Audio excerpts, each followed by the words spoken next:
तो नमस्कार दोस्तों, हमारे साथ ये है अमित जी जो अभी इस खाद को बना रहे हैं। तो अमित जी बताएंगे अभी इसमें कौन कौन से मटेरियल डाले हैं।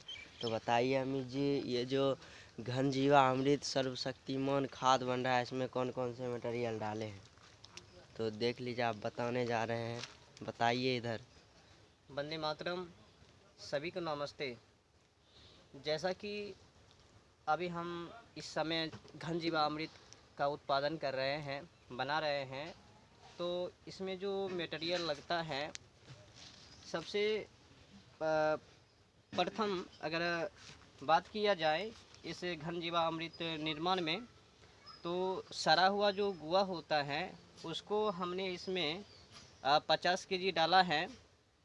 और दूसरे जो मटेरियल है वो हैं बकरी गोबर का पाउडर, तो उसको हमने इसमें लगभग में 5 केजी के आंकड़े में डाले हैं। और तीसरे जो है मैंने इसमें नीम का खली लगभग में 1.5 से 2 केजी डाले हैं। और चौथे जो है इसमें हमने लगभग में 1.5 से 2 केजी अरंडी का खली डाले हैं। और अभी ऊपर में आप लोग देख सकते हैं जीवा अमृत है, जो लिक्विड टाइप का है, कादू की तरह जो दिख रहा है, वो है जीवा अमृत। जीवा अमृत के बारे में दुनिया को पता है कि जीवा अमृत खाद क्या है। तो जीवा अमृत खाद को मैं घन जीवा अमृत में डाल रहा हूँ। तो और इसमें हम काली चूना को भी डालते हैं, कीड़ा दियार को ध्यान में रखते हुए, कैल्शियम पूर्ति करते हुए। और मैंने मक्का का दर्रा भी इसमें डाला है। और कोकोनट का जो कोकोनट पीट पाउडर है उनको भी मैंने इसमें डाला है। तो इतना ही नहीं है इसमें मटेरियल, और अधिक मटेरियल है। और मैंने दियार को, कीड़ा को और मिट्टी का संतुलन बना रहे उसके के लिए मैंने 22 जड़ी बूटी का रस जो है, जैसा कि मैं आप लोगों को कुछ जड़ी बूटी का नाम भी बता देता हूँ। नीम का रस, बेशरम पत्ता का रस, और इसमें खैनी, हरी पत्तियाँ खैनी जो है उनका रस है। और अंडी का पत्ता, हरी हरी जो पत्तियां हैं उनका रस है। और भगंडी पत्ता है उनका भी रस है। धतूरे आकान पत्ता का उनका भी रस है। टोटल इसमें जो है कि 28 मटेरियल को हम डालते हैं मिट्टी का संतुलन बनाने और उर्वरक शक्ति को बढ़ाने के लिए। तो आप देख सकते हैं इस समय हम घन जीवा अमृत का उत्पादन कर रहे हैं। तो इसमें जो है कि zinc, copper, iron, boron, calcium, magnesium, phosphorus, potassium, calcium, nitrogen, जो भी मिट्टी की आवश्यकता है, मिट्टी को चाहिए, वो सभी इसमें मौजूद हैं। तो मैं भारतवासियों से, निवासियों से कहना चाहता हूँ, खास करके जितने भी किसान भाई हैं उनसे कहना चाहता हूँ कि विदेशी जितने भी विदेशी खाद है उनको अपने खेतों में ना डालें। जैसा कि मैंने बार बार चर्चा किया है डीएपी यूरिया पर। तो डीएपी यूरिया का काम है मिट्टी का बंजर करना, सूक्ष्म जीव, पोषक तत्व, उर्वरक शक्ति को घटाना। मिट्टी को तो तबाह कर ही देता है डीएपी यूरिया खाद। तो किसान अपने मिट्टी को बंजर ना करके सोने बनाने की कोशिश करे। अगर भारत को सोने की चिड़िया बनाने के लिए चाहते हो तो जो स्वदेशी स्वदेशी नीति के अनुसार ही देश को चलाना पड़ेगा।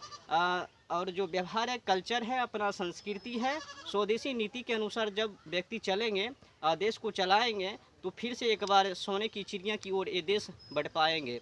तो अर्थव्यवस्था को मजबूत करने के लिए स्वदेशी नीति के अनुसार ही देश को, सरकार को, जनता को, जितना भी व्यवस्था है सभी को स्वदेशी नीति के अनुसार ही चलाना पड़ेगा। तब जाकर के ये भारत को अर्थव्यवस्था में डेवलप कर पाएंगे, आगे बढ़ा पाएंगे, देश को फिर से सोने की चिड़िया बना पाएंगे और अर्थव्यवस्था में दुनिया के नंबर 1 पर आ पाएंगे। जय हिंद, जय भारत। जैसे कि हमारे इस महाराज जी के मुंह से कई अच्छे अच्छे वाणियाँ सुनने के बाद आप लोगों को पता चल गया होगा कि हमारे देश में जितने भी प्रोडक्ट डीएपी, पोटाश, यूरिया तथा अगर मैं अन्य बात करूं तो लाइफबॉय, लक्स, ये जो साबुन है, क्रीम है, अन्य प्रकार की वो सब विदेशी प्रोडक्ट है, जो कि हमें लगाने से जो हमारे चेहरे का त्वचा है उसमें कई प्रकार की हानियाँ, फोड़ा फुंसी अधिक मात्रा में हमारे भारतवासियों के लड़का एवं लड़कियों के चेहरे पर दिखाई देते हैं। इसलिए मैं चाहता हूं कि आप भी विदेशी प्रोडक्ट को ना यूज करके अपना जो स्वदेशी प्रोडक्ट है, जैसे कि यहाँ पर खेती के लिए हम बना रहे हैं, अभी किसान के ऊपर ध्यान देते हुए हम बना रहे हैं, ये है स्वदेशी सर्वशक्तिमान जीवामृत खाद। इसे डालने से खेत में जो उर्वरक क्षमता है मिट्टी की वो अधिक मात्रा में बढ़ती है, तथा DAP पोटास डालने से आप लोगों को लगता है कि हमारी मिट्टी एक सर्वशक्ति मिट्टी बनती है, तो ये बात गलत है। बल्कि हमारी जो मिट्टी है उसमें बंजरपन आता है, जितने भी उर्वरक क्षमता बढ़ाने वाला जीवाणु है सभी मर जाते हैं।